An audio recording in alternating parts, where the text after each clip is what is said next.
Titanic has hit the iceberg and it's starting to sink. So our options are run around the decks screaming, "I protest," rearrange the deck chairs a little, or build the next boat, a solar-powered, wind-powered boat, party on deck, scantily-clad people, drinks in their hand, dancing to cool music. You pull up alongside the Titanic, people are going to jump. Transnational corporations are not into local control. They come into your economy, your local economy, or your country only on the presupposition that they can take out more wealth than they put in. Otherwise, why would they do it? It's not a charity. It's a profit-making operation. That's an extractive model. It's a colonial model. They want to take away more wealth than they put in. If you say to people, should we subordinate the life cycle to the money cycle, or should we subordinate the money cycle to the life cycle, what are they going to say? So automatically from the grassroots you get these efforts to keep them out. Well, there's a political way to do that, and I'm arguing there's an economic way as well.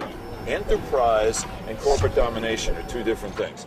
Enterprise as a tactical technique for generating revenue.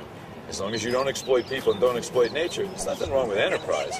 So we're either going to concede it as a tool to the corporations and they'll use it to screw us in nature, or we'll take it and change it by making it a triple bottom line.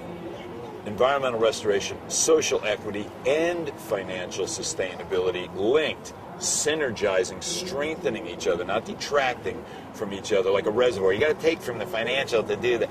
No. You make the environmental and the social amp up the financial success. And then you use your surplus not to have a mansion and 8 cars and all this other bullshit, but to put it back into the movement, back into the revolution.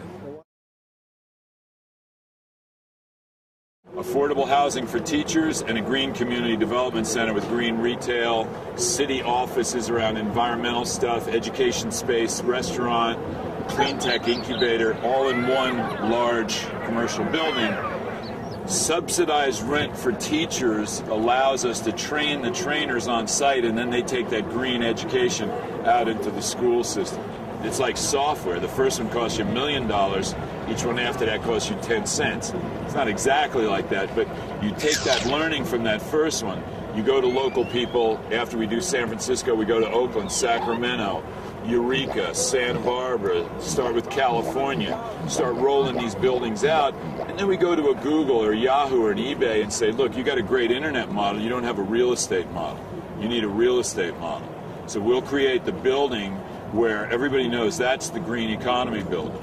All cities have unused property and they have trouble attracting and retaining teachers.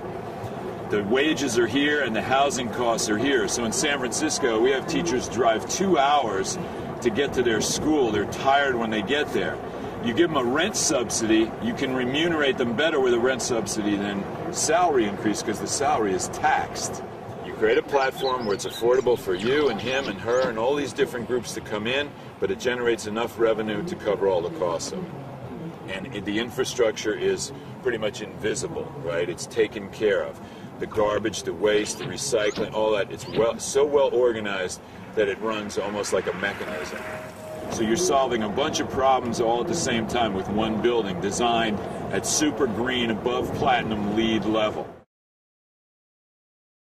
You know, the mayor of Salt Lake City, Utah, it's a Republican state. Mayor of Salt Lake City, Rocky Anderson, comes to power, he goes, we're going to do sustainability. Trap the methane at the sewage plant and the solid waste treatment plant and use that methane to power generators that provide the electricity for that facility.